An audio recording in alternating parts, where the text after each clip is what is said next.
Oke, selamat datang di kelas Matematika Wajib hari Rabu tanggal 18 Maret. Ya, sekarang di sini kita mau coba mencari tahu sebenarnya bentuk grafik dari sin, cos, dan tangen itu seperti apa.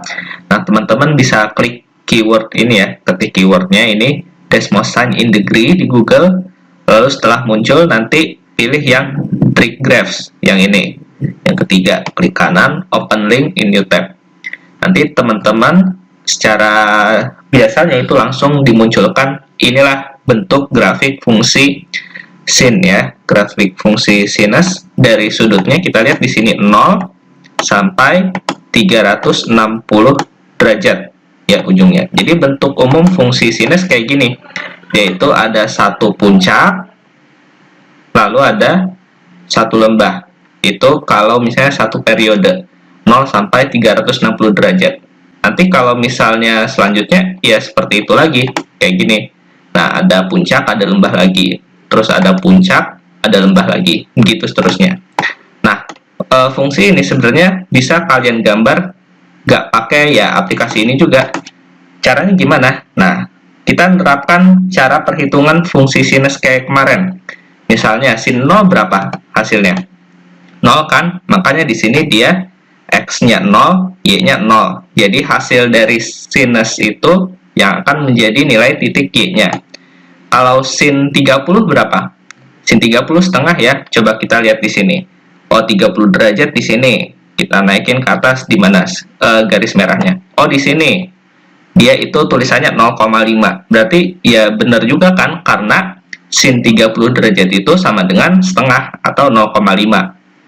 Nah, kalau sin 90 dia 1 ya, sini 90, terus kita lihat di sini, oh dia nilainya 1. Nih, dari titik puncak kita geser Y-nya, oh ternyata nilai Y-nya itu sama dengan 1. Jadi begini bentuk untuk fungsi sinus ya. Nah, ini juga ada beberapa sudutnya. Ada sudut istimewanya, kita tahu kan 30, terus 45 kan di tengah sini, ya 45, 60, terus 90. Nah, sudut-sudut yang setelahnya ini hanya merupakan penjumlahan atau pengurangan dari sudut istimewa aja. Jadi sebenarnya materinya ya udah bisa teman-teman kerjakan juga dan sudah dapat modal materinya. Misalnya kayak kemarin 180 dikurang alfa, 180 ditambah alfa, 360 dikurang alfa. Nah, hasil dari misalnya 180 dikurang alfa itu adalah ya ini sudut-sudut yang ada di sini. Misalnya kalau alfanya 60 derajat, berarti 180 dikurang alfa berapa? 180 kurang 60 kan? Hasilnya 120. Ya inilah sudutnya, seperti itu. Itu untuk yang fungsi sinus. Jadi bentuknya itu satu kali naik dan satu kali turun. Kayak fungsi sinus. Misalnya kita mau ilangin grafiknya, tidak kita munculkan, tinggal klik yang ini ya, oke, hilang. Nah, kalau misalnya fungsi tangen dulu deh. Fungsi tangen ini unik. Karena kenapa? Coba kalau misalnya di sini kita tampilkan. Nah, kalau kita kelihatannya kayak begini fungsi tangen. Coba kalau misalnya kita zoom out. Oh, ternyata modelnya seperti ini ya. Nah, apa sih maksudnya di fungsi tangen ini? Ya, sebenarnya kita bisa lihat aja kalau fungsi tangen. Mulai dari tangen 0 berapa? Tangen 0 di sini kan, kalau tangen 0, Y-nya 0 juga. Terus kalau misalnya tangen 30, sepertiga akar 3, oh berarti di sini sepertiga akar 3 ya. Nah, sepertiga akar 3 itu sama dengan ya 0, berapa ini? Oke, kita lihat. 0,5774, sepertiga akar 3. Terus yang tangen hasilnya 4, hasilnya 1 berapa? Tangen berapa? Hasilnya 1. Tangen 45 ya. Kita lihat di sini grafiknya. Oh, Y-nya satunya di sini nih. Benar nggak? Oh, ternyata benar. Tangen 45 derajat hasilnya sama dengan 1. Terus kalau tangen 0, 30, 45, 60. 60 di mana? Oh, di sini nih 60. Nah, ini mana nih? 60. Oh, berarti tangen 60 berapa? Akar 3 kan? Nah, akar 3 itu desimalnya 1,7321.